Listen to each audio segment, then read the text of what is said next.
queridos, a graça e a paz. Vocês vieram, irmão? A graça e a paz.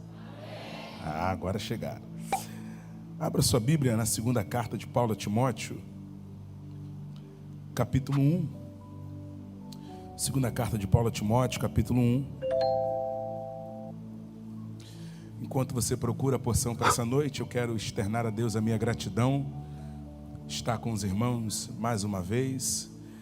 Pastor Jorge sempre nos trata com muito carinho. Eu que falei para ele aqui, chapadão, porque ele gosta, né? Deus abençoe o senhor, tá, pastor? Obrigado pelo carinho de sempre. Eu sou seu amigo, pastor, e o senhor é meu amigo. Obrigado, tá? Deus abençoe sua família, sua casa, os pastores. Deus abençoe a todos. Estou muito feliz. Silas, cadê o Silas? Silas, não dá para ficar sentado não, varão, que aí dá ruim, né? Você se esconde mais ainda, né? Ah, então tá bom. O Silas está ali. Silas é da família, meu primo, um primo amado, um exemplo de homem de Deus, um caráter cristão fenomenal. Que Deus continue lhe abençoando. Obrigado por ser essa ponte de Deus para minha vida, para minha família, tá? Estou acompanhado da minha esposa. Fica de pé aí, mulher. Isso. Da minha esposa, da Juju, minha filha, lá do lado, está quase do tamanho da mãe. E como um bom genro, acompanhado da minha sogra. Ah lá, tá certo? Vocês podem sentar agora, tá? Deus abençoe. Glória a Deus. Deus abençoe. Obrigado. Capítulo 1 de segunda carta a Timóteo. Quem achou, diga amém. Localiza o versículo de número 4. Isso. Eu estou lendo a NVI. Então vamos embora lá. Lembro-me das tuas lágrimas e desejo muito vê-lo, para que a minha alegria seja completa. Recordo-me da tua fé não fingida, que primeiro habitou em sua avó Loide e a sua mãe Eunice, e estou convencido de que também habita em ti. Por essa razão, torno a lembrá-lo de que mantenha viva a chama do dom de Deus que está em ti, mediante a imposição das minhas mãos. Pois Deus não nos deu espírito de covardia, mas de poder, de amor e de equilíbrio. Portanto, não se envergonhe de testemunhar do Senhor, nem de mim, que sou prisioneiro dele, mas suporte comigo os meus sofrimentos pelo Evangelho, segundo o poder de Deus. Hoje nós vamos falar aos jovens, e eu gostaria da gente primeiro construísse um pensamento. A gente tem um tempinho considerável, maravilhoso, até mais do que eu preciso. Então a gente vai iniciar esse sermão de uma forma bem tranquila, para a gente poder construir um pensamento. Depois que esse pensamento estiver bem construído, a gente faz algumas aplicações e termina. Então no início vai ficar um pouco assim, devagar mesmo, mas é de proposital, tá? Depois eu ligo o modo turbo, aí tá? Coisa de pentecostal assim mesmo. A gente começa, daqui a pouco já está, né? Quando Paulo escreve a segunda carta a Timóteo, ele está escrevendo a sua última carta. Ele escreve pelo menos 13 cartas. Obviamente que nem todas as cartas ele vai ser o escrivão dela, o escritor dela, melhor dizendo, o autor. Ele até é, mas não o escritor, como a carta aos Romanos e outras cartas. Mas de todas as cartas de Paulo, aos Efésios, as duas aos Coríntios, as duas a Timóteo, a Tito, a carta a Filemão, e por aí vai, Tessalonicenses, Colossenses, todas essas cartas, a segunda carta a Timóteo é a que tem um tom mais melancólico. E quando eu falo melancólico, não entenda melancólico no pejorativo da palavra, entenda melancólico na sua literalidade. Ela tem um tom de despedida. Eu consigo ver lágrimas saindo dessa carta, porque de fato Paulo está deixando esse plano para encontrar-se com Deus. E ele inicia-se essa carta exatamente dizendo que deseja ver Timóteo para que a alegria dele seja completa, ou seja, o grande bandeirante da fé, o apóstolo Paulo, um homem que falava 4 idiomas, grego, hebraico, latim, aramaico, que tinha dupla nacionalidade, Paulo como romano, Saulo como judeu, o cara que estudou na escola de Hilel, aos pés de Gamaliel, aquele que era da tribo de Benjamim, um camarada que era benjamita por natureza. Ele está dizendo que mesmo recebendo o evangelho da graça, que foi confiado a ele fala isso quando escreve aos Gálatas: olha, o evangelho que eu prego a vocês, eu não aprendi com nenhum dos apóstolos, não desmerecendo os apóstolos, mas eu aprendi do próprio Deus. Esse cara está dizendo que a alegria dele vai ser completa em Deus quando ele ver Timóteo pela última vez. Vocês têm noção que nível de intimidade é essa e que nível de relacionamento é esse, a ponto dele falar que a alegria dele vai ser completa quando ele avistar Timóteo pela última vez. Nessa mesma carta, lá no finalzinho, eu falo agora, depois a gente recapitula, ele escreve assim: olha, combati o bom combate, terminei a carreira, guardei a fé, só Lucas está comigo, todo mundo me abandonou e procura vir ter comigo, mas vem ter comigo depressa. Traz os livros que eu deixei na casa de Carpo, as capas, e ele fala o seguinte: olha, ninguém me assistiu na minha defesa, Deus me ajudou, tal, mas eu quero que você faça o seguinte, Timóteo, eu quero que você guarde Alexandre Latueiro, ele tem me causado muitos males, eu quero que você entenda que o evangelho não para com a minha morte, o evangelho continua, e é você que vai levar adiante essa bandeira. Então a alegria dele é entender que Demas amou o primeiro século, que Tiquico ele teve que mandar para a Galácia, que Tito ele teve que mandar para a Dalmácia, só Lucas está com ele, mas ele está olhando para um Timóteo e está vendo um Timóteo amadurecido, ele está vendo um Timóteo que está sendo capaz de completar a alegria dele, e essa alegria eu já explico, porque quando Paulo encontra Timóteo, ele encontra um jovem disposto, fala comigo, disposto, mas não é um camarada disposto, corajoso. Ele tem disponibilidade, mas ele também tem covardia, ele tem timidez. Quando Paulo deixa ele aos Coríntios, Paulo diz para os Coríntios: olha, gente, facilita o trabalho de Timóteo aí para mim, porque Timóteo tem algumas dificuldades. Paulo diz para a gente que Timóteo tem problema com enfermidade. Ele orienta Timóteo a tomar o vinho lá da época deles, porque ele tem um problema no estômago. Não vai tomar vinho não, hein?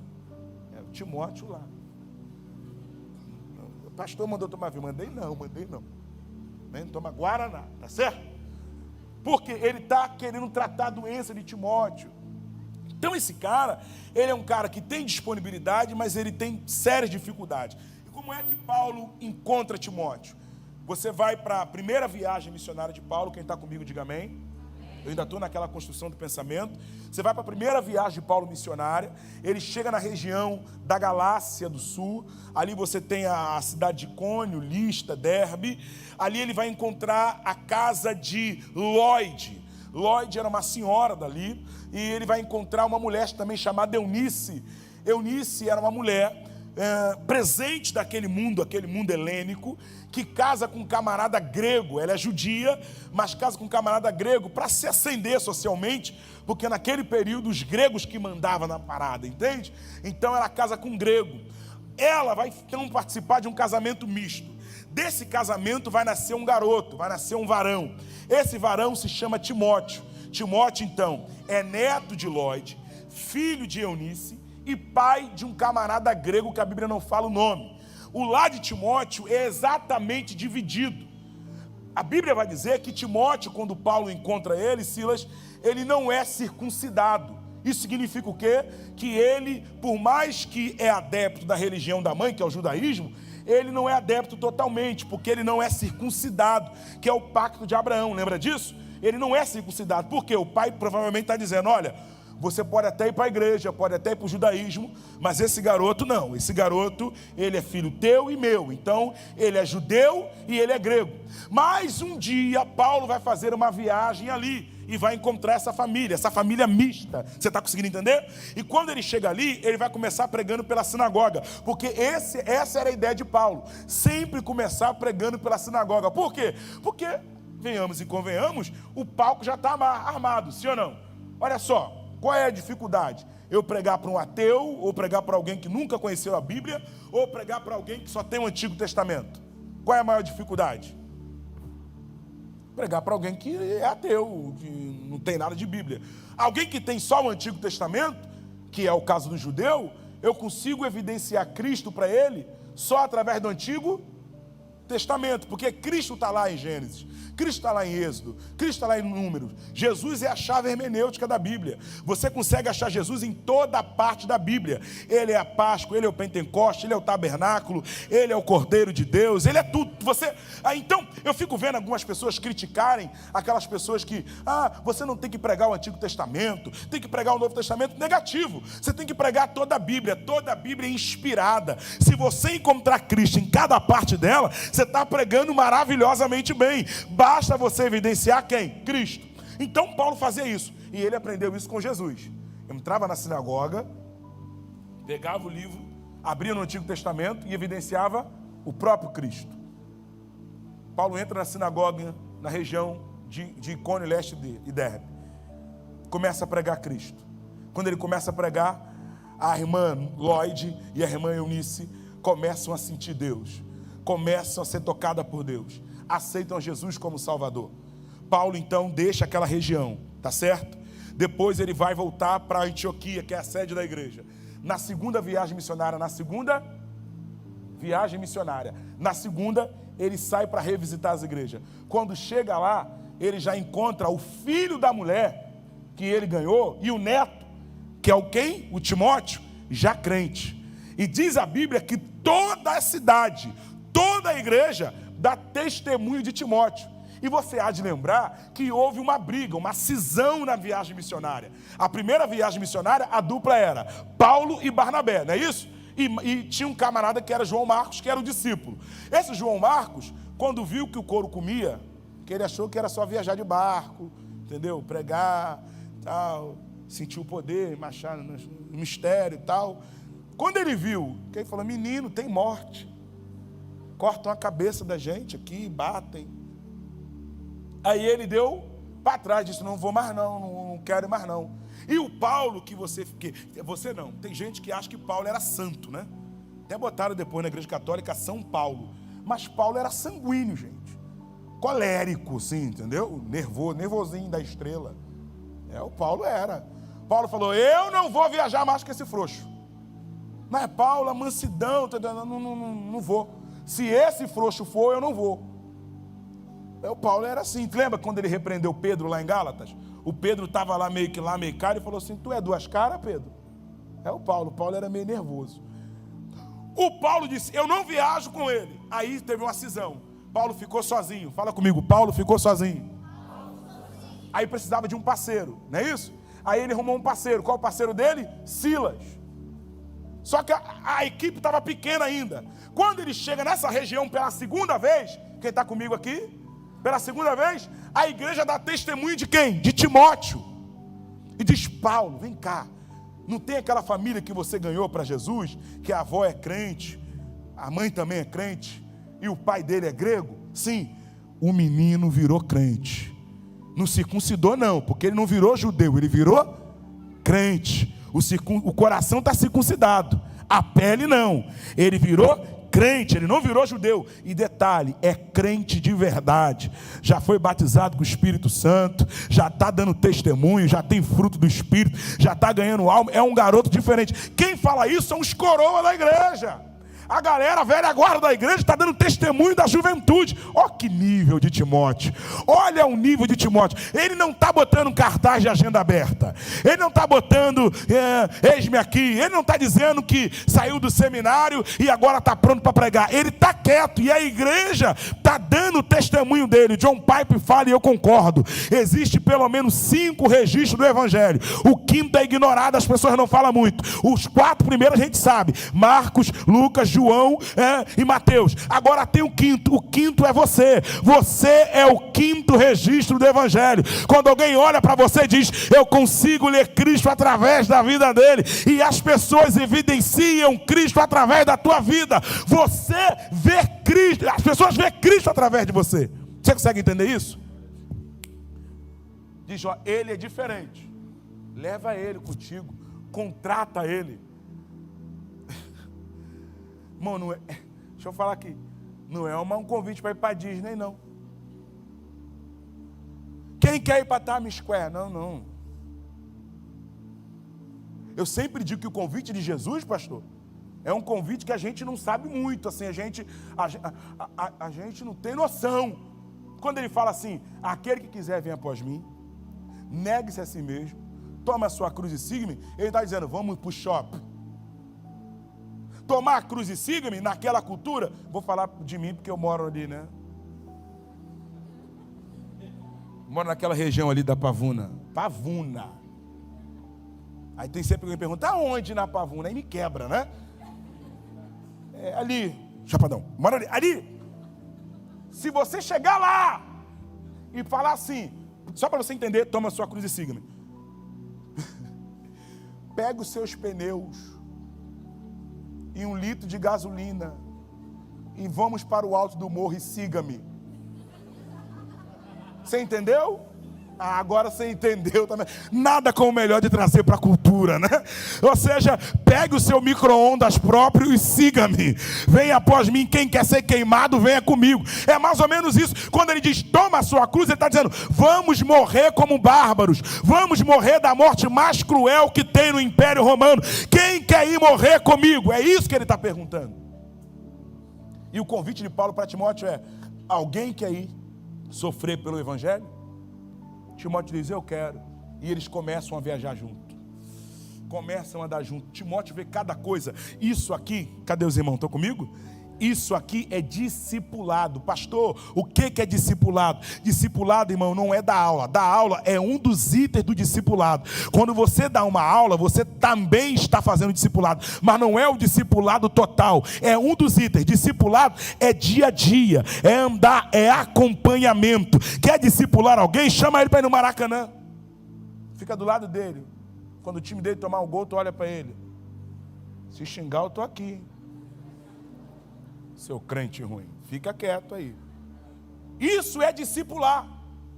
Jesus, para discipular, ele ia no mercado da cidade, não era isso? Curava os enfermos, ia para o lado da cidade, ia para cá. Ele não dava aula. De vez em quando subia um monte, dava uma aula, mas o discipulado dele era andando, era acompanhando. Por isso que é discípulo ao lado. Discipulado é andar, é trazer o discípulo do teu lado e ir falando para ele as coisas de Cristo. Timóteo começa a andar, começa a ver como que é. Ele chega em Éfeso, vê a Diana dos Efésios ser abandonada por Cristo. Ele chega na Grécia, vê Paulo pregando o Deus desconhecido para os atenienses. Ele chega em Colosso, vê Paulo pregando contra a deusa Cibele dos colossenses. E ele começa a ver a coragem de Paulo. A primeira prisão de Paulo, ele vê como Paulo é livre pelo Senhor. Ele vê como Silas é liberto com Paulo da prisão pelo terremoto. Ele começa a crescer na fé e vira um dos braços direitos missionários de Paulo. E agora Paulo está acabando a carreira. E onde que Paulo está? Na segunda prisão, o ano 64 da era cristã, aproximadamente. Tem um cara no poder chamado Nero Capeta I. Capeta I eu que botei. Se você vasculhar a história, Nero, depois de Calígula, foi um dos piores imperadores que Roma teve. O cara conseguiu botar fogo em Roma, subir para o alto da Torre de Messena e tocar lira enquanto Roma pegava fogo para botar a culpa nos cristãos. Em um só dia ele matou mais de 10 mil judeus na fogueira. Endemoniado ao cubo. Elevado à 10ª potência. Mandou prender Paulo, mandou prender Pedro, no mesmo ano, ano 64. Paulo está preso. E quando ele está preso, ele diz, capítulo 1, Timóteo, lembro-me das suas lágrimas e da sua fé não fingida. Calma aí, gente. Ele está dizendo: as suas lágrimas são verdadeiras. Cadê os jovens? Estão aqui? Essa lágrima aqui não é porque perdeu o namorado, não. Essa lágrima aqui não é porque não pagaram o estudo, não. Essa lágrima aqui não é porque não passou no concurso. Essa lágrima aqui é pelo Evangelho, é pelas vidas, é pelas almas.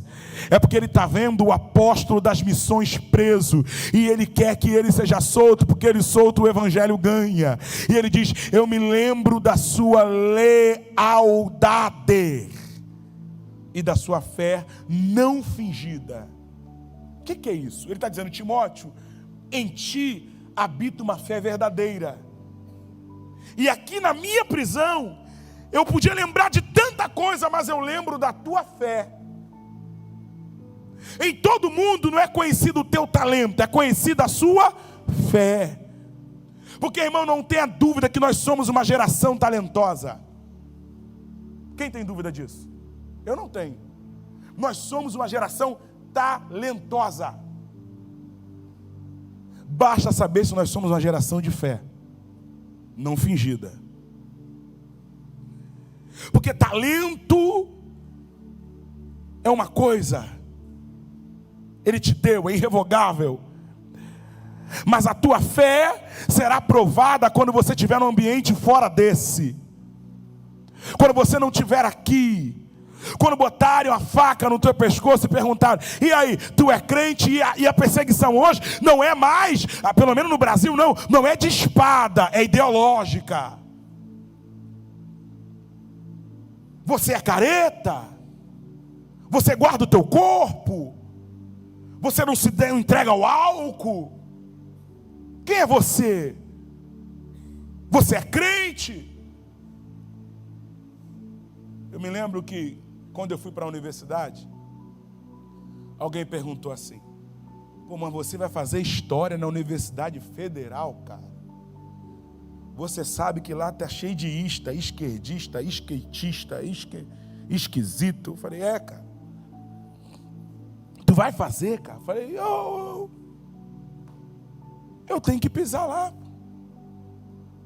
Mas o Marx, o Angel, eu falei: só conheço o anjo, varão. O Angel eu não conheço, não. Aí eu me lembro que no primeiro dia, estava na pandemia ainda, fizeram aqueles vídeos, né? Foram apresentar a galera.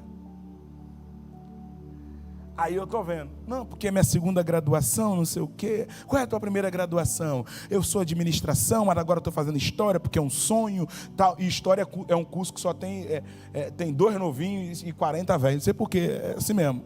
A galera gosta de história. Aí chegou na minha vez. Você? Eu falei: eu sou o Leandro, sou pastor evangélico,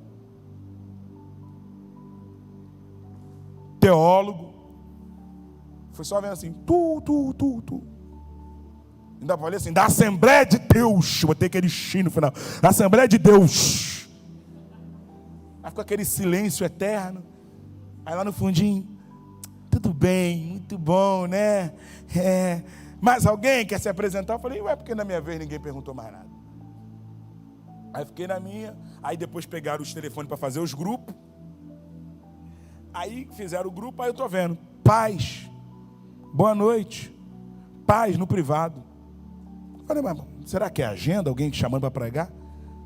Aí: paz, quem eu falo? Sou lá do grupo da faculdade, peguei teu telefone lá. Eu falei: mas tu estava lá na reunião? Estava lá, varão, mistério. Falei: tu é dos meus, tu pula de um pé só, descansa o outro, tal, é. A outro: paz, terra. A terra é que a gente cumprimenta lá, terra. Falei: que terra o quê, varão? Nem fogo, nem água, nem gelo. Eu estou lá sozinho, meu irmão. Falei que era pastor, que era crente, tu não falou nada. Tu sabe como que é, esquerda, né? O Marx e tal. Falei: gente, como é que pode o 007 aqui? Amados, você tem que evidenciar Cristo independente de onde você estiver. A sua fé não pode ser fingida. A tua fé não pode ser maquiada. Então, Timóteo, eu lembro-me da tua fé não fingida. Eu lembro-me que a tua fé é verdadeira. E eu quero muito te ver. Porque, gente, quando Paulo escreve aos Efésios, capítulo 6, ele fala assim: orai por mim que sou embaixador em cadeias. Ele estava preso, primeira prisão, para que fale do evangelho livremente, como me convém falar. Ele está pedindo oração para ser solto. Efésios. Quando ele escreve Timóteo, ele diz: não ora mais não. Combati o bom combate. Terminei minha carreira. Isso é coisa do crente.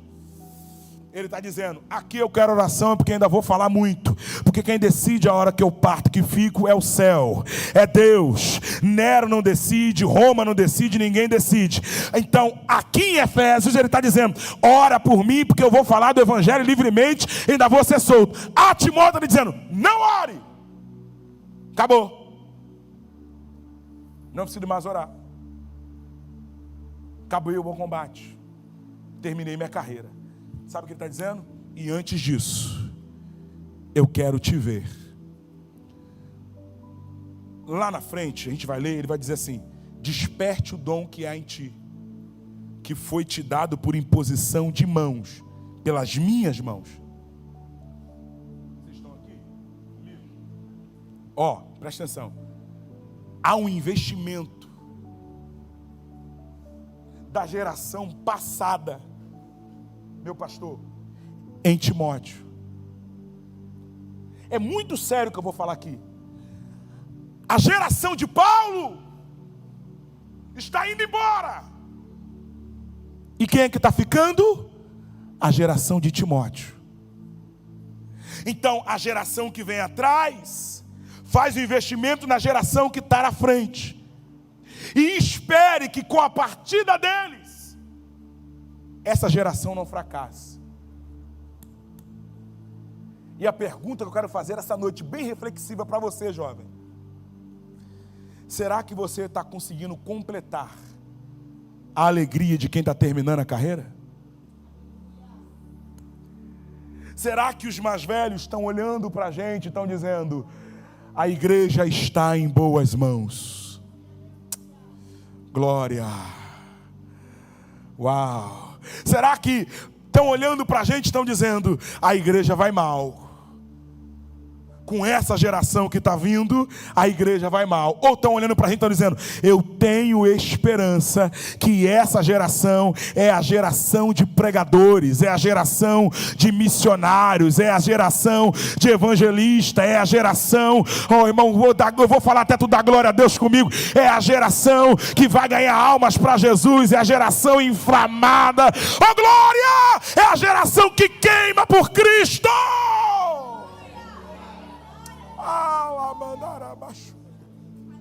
Será que estão olhando para a nossa geração e estão tendo orgulho da geração que eles estão deixando?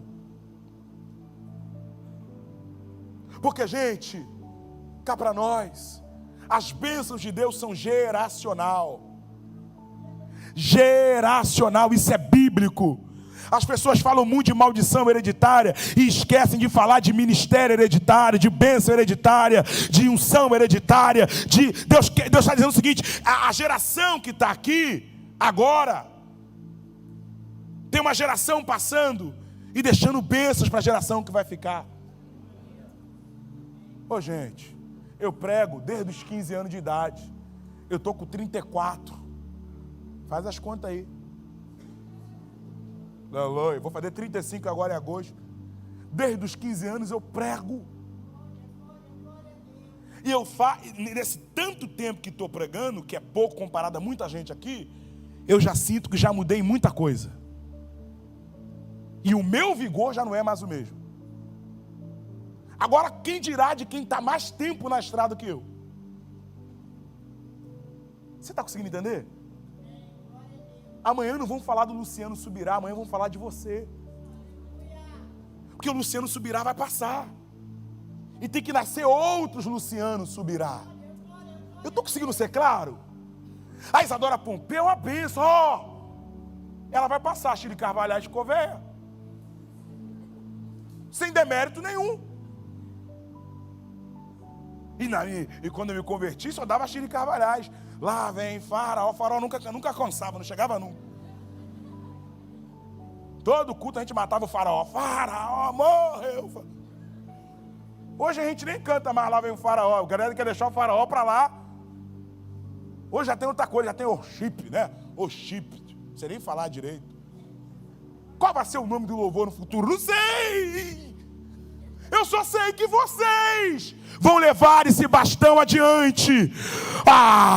Pastor, ele está dizendo o seguinte: não apague a chama que há em ti. Isso aqui é uma imagem da Olimpíadas. A imagem que ele está usando é da Olimpíada grega, que um atleta passa a chama para o outro, o corredor passa a chama para o outro, e ele vem cheio de gás, e ele vem correndo cheio de gás, passa a tocha acesa e diz: não apaga essa chama do evangelismo, não apaga essa chama do amor, oh glória a Deus, não apaga essa chama do batismo com o Espírito Santo, oh glória, não apaga a chama das línguas estranhas. Jovem tem que falar em línguas estranhas, jovem tem que ser cheio do Espírito Santo, jovem tem que ter dom da cura, glória a Deus, porque vocês têm o vigor, gente. Olha, vamos estudar, vamos mesmo, vamos dominar, tudo dominado. Vamos entrar na Universidade Federal, na estadual, na municipal, na rural. Vamos entrar em tudo. Sabe o que eu estava falando, pastor, esses dias? Pastores. Estava pregando Josué 1, tem nada a ver com a mensagem, mas eu saio e volto. Senão os teólogos me pegam aqui.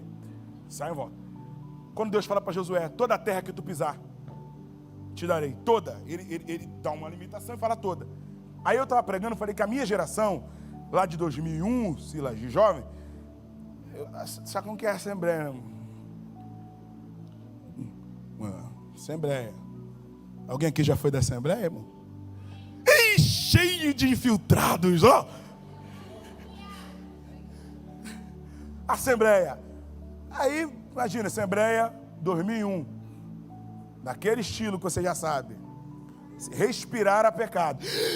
Pecou. Terrível. Cinema era do capeta, não podia. Praia quem tinha criado era o diabo, também não podia. Bola era o instrumento do Satanás, esquece, não podia também. Mas nesse período, nós éramos convidados muito a jejuar, orar. Então, o jovem assembleano, ele tinha que orar, jejuar, orar. E ensinar a gente a buscar. Resultado: a área que você investe é a área que você cresce. Todo mundo da minha geração viraram pregadores, pastores, obreiros, porque investimos nessa área. Em compensação, não pisamos em outras terras. Entende? Aí faz todo mundo estudar agora, com 34, 36, 30... Estou conseguindo ser claro? A gente cresceu no espírito, mas a gente não estudava. Porque até para estudar era demonizado. Buscai primeiro o reino de Deus, varão. Que negócio de faculdade tá o demônio lá e tal. Era assim. Então a gente buscava só as coisas do céu. E a gente cresceu das coisas do céu. Fomos batizados com o Espírito Santo, geramos fruto do Espírito, ganhamos almas. Só que a gente não pisou em outras áreas. Não viramos empresários. Não fomos estudar. Despertamos para isso tarde. Mas antes tarde do que nunca. Josué 13, o Senhor chama Josué já velho e diz: Josué, tu tá velho e ainda tem muita terra para conquistar, não é isso? E a geração de hoje? Isso é minha impressão. A geração de hoje, na minha impressão, não precisa concordar comigo, nós estamos pisando nessas áreas que nós não pisamos lá atrás e estamos tirando o pé da espiritual. Então a gente está entrando com os jovens na universidade. Nós estamos tendo jovens muito cedo empresários, jovens que são professores, jovens que estão fazendo já mestrado na juventude. O cara com 28 anos já está indo para mestrado, tal. Glória a Deus por isso. Não estou pregando contra, pelo amor de Deus. O que eu estou pregando? O equilíbrio, os pés em todas as áreas que Deus tem para você.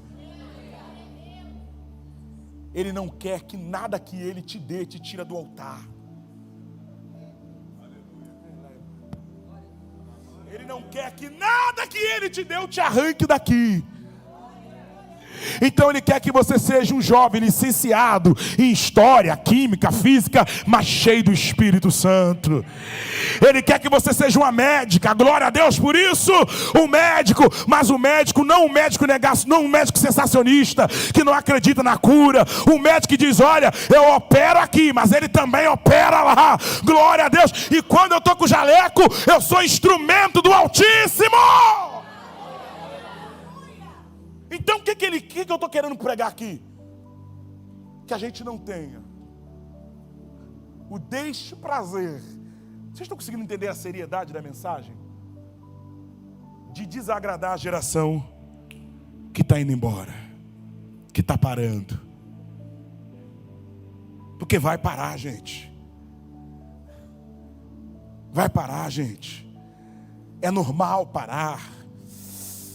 E é você que vai pregar, querido.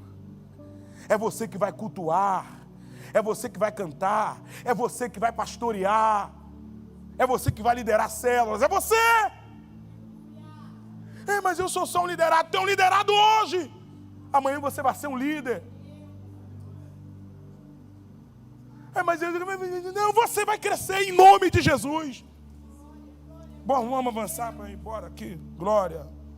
Quem quer que eu termine? Diga amém. Então, para que a minha alegria seja completa. Ele diz, recorda-me da sua fé não fingida, que primeiro habitou na sua avó. Fala comigo, na sua avó. Depois na sua mãe. E agora habita em você.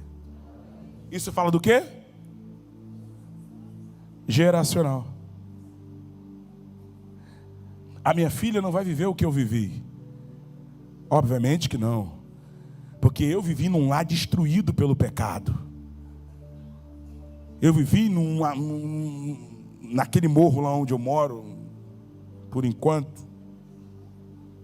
Destruído, massacrado pelo pecado dos meus pais. A Júlia não está vivendo isso.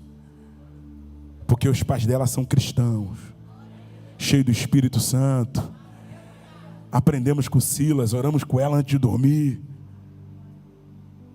Isso, meu neto também não vai viver o que eu vivi, porque eu estou ensinando para ela os princípios cristãos, e ela vai passar para os meus netos. O que eu estou querendo dizer com isso? Que toda maldição acabou, foi daqui para trás, daqui para frente é uma geração de bênção. E a bênção que habitou no teu pai, pastor, mas o meu pai também não era crente, minha mãe também não é crente, então a partir de você, o Senhor está levantando uma geração de fé. Amém? Vamos terminar aqui essa primeira parte. Aí ele diz, por essa razão eu te peço, desperte o dom que é em ti. Por quê? Porque você ganhou isso mediante a imposição de mãos. Versículo 7. Pois Deus não nos deu um espírito de covardia, mas de poder, fala comigo, poder. Amor e equilíbrio. A gente vai encerrar. Poder, amor e equilíbrio. Poder, amor. Nós seremos a geração de poder, amor e equilíbrio. Poder. A palavra poder vem da palavra dunamis, dinamite, explosão, pum, poder. O Senhor está dizendo, Timóteo, Paulo está dizendo, Timóteo, não tem como viver como cristão sem poder de Deus. Tem que ter poder de Deus. Pastor Leandro, quando você fala poder, está falando do quê? Daqueles irmãos que fazem aviãozinho e sai voando assim? Também. Se tu tiver essa disposição, vai embora. Poder é o quê? Pular com um pé só, descansar o outro? Também. Mas muito mais do que isso. Poder sobre o pecado. Poder sobre aquilo que vão tentar te dominar. Estava aconselhando um jovem da igreja esses dias. Ele falou, pastor, ora por mim. Falei, porque ele, o diabo. Falei, o que tem? Eu estou de madrugada jogando Free Fire. Aí o diabo pega o mouse. Falei, o diabo. E ele clica naquele site, pastor. Quando eu vou ver, eu estou... Falei, irmão, eu imaginei na minha mente, na hora, o diabo fazendo lá de baixo. Eu nem estava lá. Porque eu costumo dizer o que Calvino dizia. Nós não somos pecadores porque pecamos. Calvino dizia, nós pecamos porque somos pecadores. Se botar você numa redoma espiritual e nenhum demônio entrar, tu peca sozinho, sem um demônio entrar lá dentro. Ir lá para dentro, entrar lá dentro, tem que entrar lá dentro mesmo. Você está conseguindo entender? Tu peca só tu mesmo. O diabo nem entrou, tu diz, meu Deus, que vontade seria de se pecar. Paulo não te falou, miserável diabo que és. Ele falou, miserável homem que sou. Correto? Eu falei para ele, meu filho, o que você está fazendo? Ele diz, não, eu estou ali do nada, jogando Free Fire, matando lá as pessoas. Aí daqui a pouco vem aquela vontade, o diabo vai. Eu falei, meu filho, vamos primeiro. Se a casa está dormindo, por que você está acordado? Foge das situações, mas eu não consigo, pastor. Eu já falei que vou ficar sem, eu fico uma semana, depois fico igual um cracudo tremendo, babando. Quando eu vou ver, eu estou lá de novo. Eu falei, querido, mas é assim mesmo. Comemora cada vitória tua. Se tu ficou uma semana, faz uma festa por isso. Eu estou uma semana liberto disso aqui. Glória a Deus, aleluia. Cada vez que você comemorar isso, vai ficar, agora eu vou ficar 15 dias. Para de falar que nunca mais tu faz isso, que isso nunca mais que te frustra. Nunca mais eu vejo esse vídeo, nunca mais. Aí tua carne vai ver sim, daqui a 2 dias eu te perturbo. Você está conseguindo entender? Faça metas realistas e vá vencendo essas metas. Vai conquistando essas metas. Esquece o calendário, esquece quanto dia você está sem. Glorifica por cada dia que você está limpo, por cada dia que a tua mente foi ocupada por Cristo. Eu estou sendo boca de Deus para alguém aqui, eu tenho certeza disso. Vai glorificando a Deus por cada dia e você vai ficar livre desse mal. Isso é poder. Não é poder aqui, glória a Deus, chegou lá. Não, é poder para vencer quando tu não está aqui. Porque Pedro falou, Senhor, vamos fazer uma cabana, uma para o Elias, uma para o Senhor, uma para a gente fica aqui, vamos descer mais não, estou te vendo transfigurado, não é isso? Pedro falou, vamos ficar aqui em cima, vamos morar aqui, estou te vendo como nunca te vi. O Senhor diz, não, aqui você ganha poder, lá embaixo você usa, tem que descer. Que negócio é de morar no monte? Não morar no monte não é de Deus não, tem que descer. Vai no monte, ora e desce, porque é aqui embaixo que toda unção vai ser usada. Amém? Então Deus vai te dar poder, como Deus para Moisés diante de Faraó. Tem situação, irmão, que tu não vai na ideia. Tem situação que é só no poder, que você vai ser um jovem poderoso, um crente poderoso em Deus. Portas se abrirão. Levanta a mão, quero liberar uma palavra para a tua vida. Deus vai te dar poder, jovens poderosos, que as portas se abrirão diante de ti. Em nome de Jesus, o diabo não te resistirá. Você que vai resistir a ele. Glória a Deus. Em nome de Jesus, poder para andar na faculdade, poder para andar entre as amizades ruins e não se contaminar, poder para isso em nome de Jesus. Depois ele fala amor, e eu gostaria de acabar aqui no amor, depois eu falo do equilíbrio rapidinho. Quando ele fala amor aqui, ele fala uma palavra grega, ágape. Fala ágape, matar xoxo, ágape. Existem 4 tipos de amor, todo mundo sabe disso no grego: ero, estorge, filéu e ágape, correto? O ágape é o amor sacrificial, é o amor de Deus, é o amor que aparece no fruto do Espírito, é o amor que aparece aqui. Alguém lembra de João 21? Alguém lembra de João 21? Quando o Senhor pergunta para Pedro, Pedro, tu me? Atenção, por favor. Pedro, tu me? A palavra que ele pergunta para Pedro é: Pedro, tu me ama o amor ágape? É essa a pergunta, pastor. Pedro, por isso que para a gente, na nossa literalidade, a gente pensa que ele está repetindo, entendeu? 3 vezes ele está repetindo, mas ele não está repetindo. No grego ele está mudando, as palavras estão mudando ali. Ele fala assim: Pedro, tu me ama o amor ágape? Pedro responde assim para ele: Senhor, eu te filéu. Por isso que ele pergunta de novo: Pedro, filéu não. Pedro, eu quero saber se tu me ama o ágape. Tu me amas o ágape? Ele diz: Senhor, abaixa um pouquinho, eu te filéu. E por que ele fala essa pergunta para Pedro? Porque Pedro é um dos discípulos, mais vacilões da história. Vacilava mais que respirava.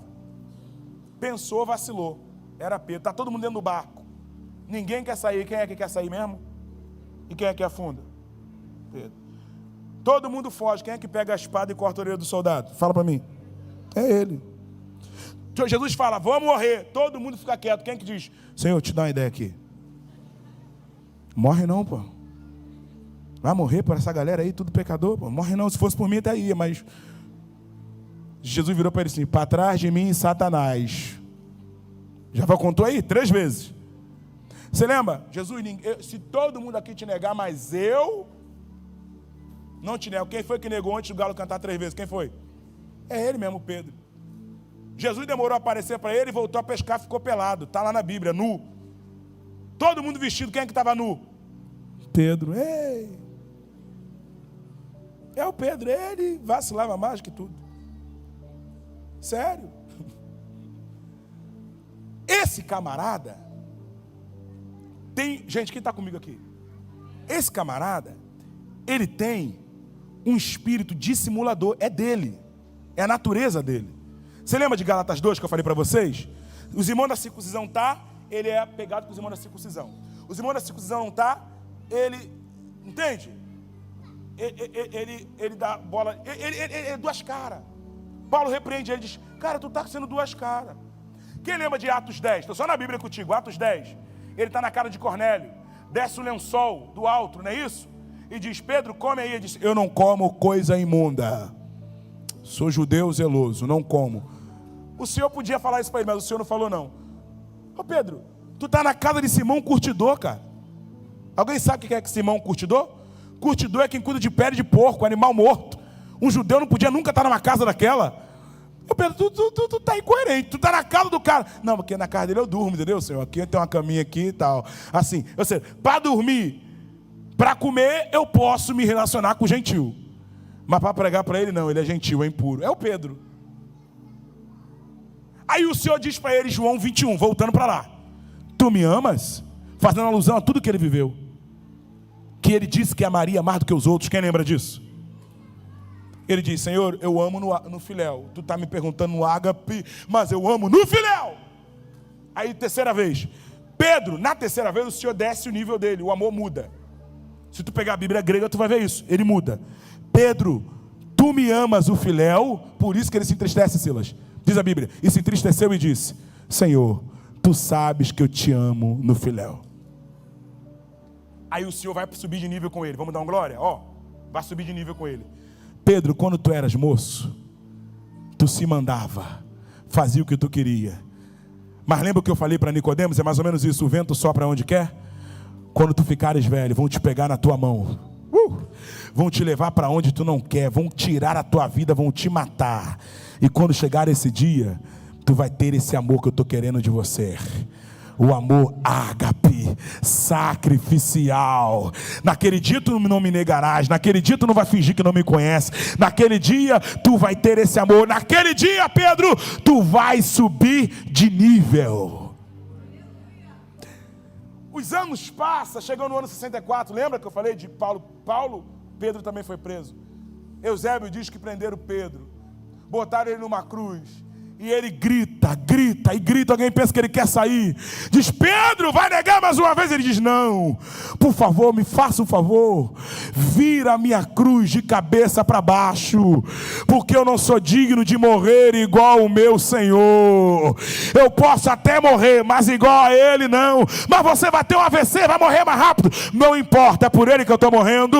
Eu desenvolvi o amor que ele sempre queria. Se for para morrer por ele, que eu morra. Muda ou não muda? Desenvolve ou não desenvolve? Então ele te deu poder e vai te dar um amor sacrificial. Em 3º lugar, equilíbrio. E quando ele fala de equilíbrio, ele está dizendo: você vai crescer em todas as áreas. Não vou me entrar aqui porque eu já falei disso. E vamos terminar falando de o seguinte: Para quem é que Paulo escreve a última carta? Você me responde. Falei com você na introdução. Para quem é que Paulo escreve a última carta da sua vida? Por que ele não escreve para um presbítero da igreja? Para alguém mais experiente, embora Timóteo fosse um presbítero. Por que ele não escreve para um ancião? Por que ele está morrendo? E pega a caneta, aleluia, e decide escrever para a geração que vai ficar. Você está conseguindo compreender? Ó aqui, pastor Jorge, com todo respeito, pastor Jorge, não vou falar que vai morrer não, gente, está amarrado, que é isso? Pastor Jorge vai fazer uma viagem. Pensa aí, pastor, uma viagem top daquelas. E ele precisa deixar a igreja por um mês, fazer uma viagem. Vai fazer uma pós lá nos Estados Unidos e tal. Você receba. E aí, tem que deixar a igreja, né? Qual é o mais sensato, pastor? Deixar a igreja na mão do segundo, não é isso? De alguém experiente. Quem está conseguindo entender? Se você tiver que escrever alguma coisa, você vai escrever para o mais experiente. Olha o que Paulo está fazendo. Mandando carta para o jovem. E dizendo, eu combati meu combate. Ele está dizendo, ô Timóteo, eu poderia escrever para os cabeça branca. Mas o João já disse, eu concordo com ele. Vós jovens, sois fortes. Aleluia. Paulo está dizendo, eu acredito em você, Timóteo. Eu fui abandonado por um monte de gente, Timóteo. Só Lucas está comigo. Isso aqui não é desprezo com Lucas, não. Ele está valorizando Lucas, porque Deus tirou todo mundo do lado dele, mas deixou um médico para cuidar das feridas. Mas ele está dizendo, Timóteo, eu queria ver todo mundo, mas se eu morresse e te visse primeiro, eu estava morrendo completo, Timóteo. Vem depressa, Timóteo.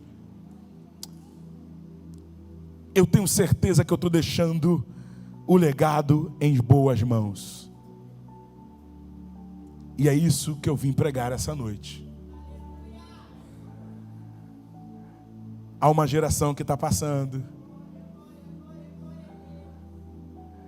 A você que está surgindo. Desperta o dom que é em ti, se valorize na obra de Deus. Oh. Alguém acredita em profecia aqui? Não quero pregar mais, agora eu quero profetizar. Eu quero profetizar em nome de Jesus, que vai aquecer em você um amor pela obra. Você vai procurar algum departamento para você trabalhar. Você vai procurar algum setor da igreja que você vai querer se disponibilizar. Jovem, aproveita a tua virilidade, a tua juventude. Se gaste na obra de Deus. Não deixa a doença chegar. Quando Paulo diz, os solteiros cuidem das coisas do Senhor, ele está dizendo, você vai ter mais tempo. Cadê os casados aqui? Levanta a mão, só os casados. Lembra de quando você tinha tempo para ler a Bíblia? Uau! Para ler muito, porque você lê hoje, mas... Lembra quando você não trabalhava? Os casados aí, que saudade quando não trabalhava. Ainda falava assim, mãe, estou com fome. Hoje não dá para fazer isso mais não, né, irmão? Mas tem uma galera aqui, jovem,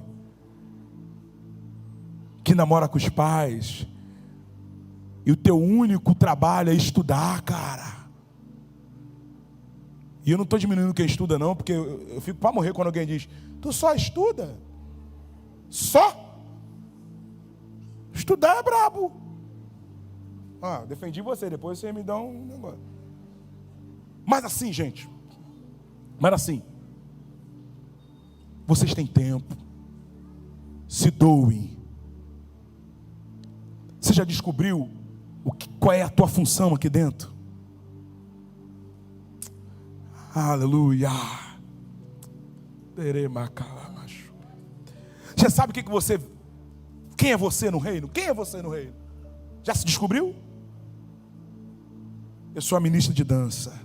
Eu não estou lá dançando, mas eu sou. Eu sou igual ao senhor, pastor. Eu sou pregador.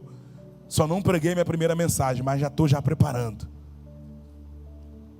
Eu sou um pastor. Sou um pastor no futuro.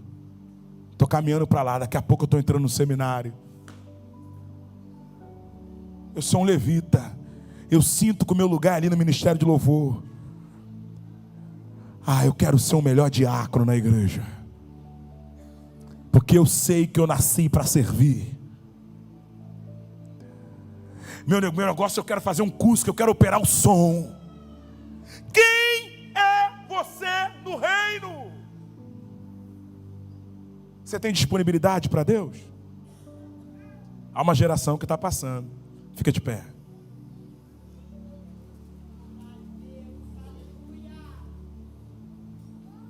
Não despreze o dom que há em ti. Não despreze o dom que há em ti.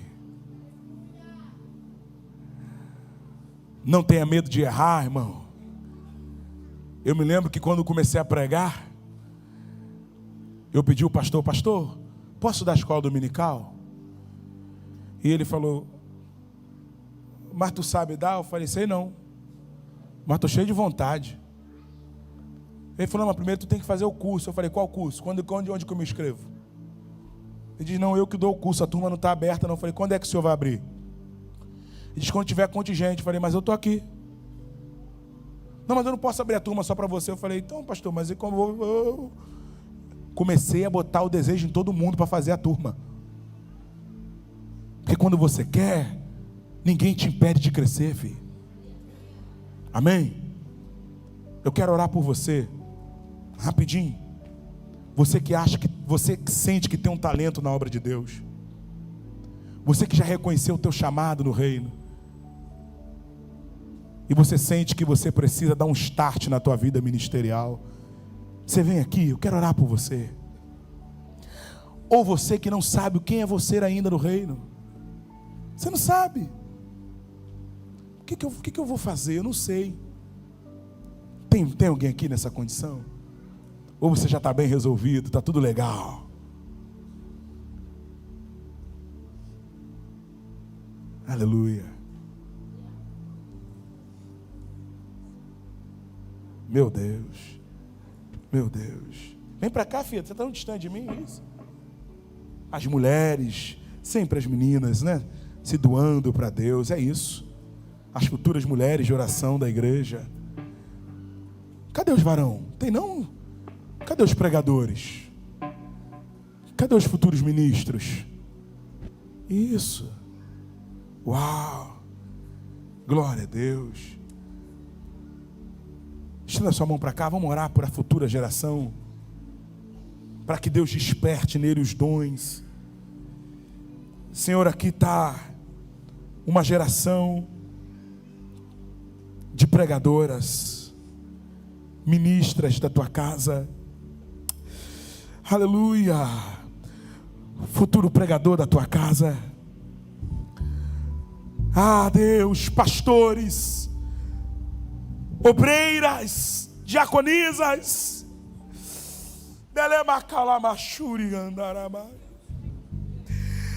Eu profetizo poder, Senhor, para a vida deles. Uma vida de oração, Deus. Que assim como foi com Paulo, passando para Timóteo, que no tempo oportuno eles sintam, Deus, a tocha do Evangelho em suas mãos. Ó Deus, que eles vençam o pecado, vençam a timidez, vençam a vergonha, Senhor, que eles destravem e vençam para o teu reino, que essa noite seja um divisor de águas na vida deles, na vida delas, em nome de Jesus. Abençoa, Senhor, com toda sorte de bênção. Desperta, Senhor, o dom que há neles, desperta o dom que há neles, em nome de Jesus. Você trouxe palmas, aplauda ao Senhor. Deus abençoe vocês grandemente.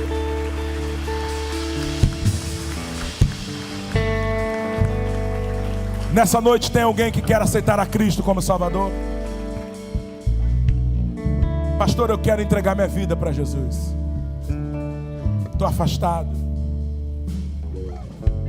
preciso retornar hoje. Me afastei por um tempo e quero despertar. Cadê a primeira pessoa para Jesus essa noite?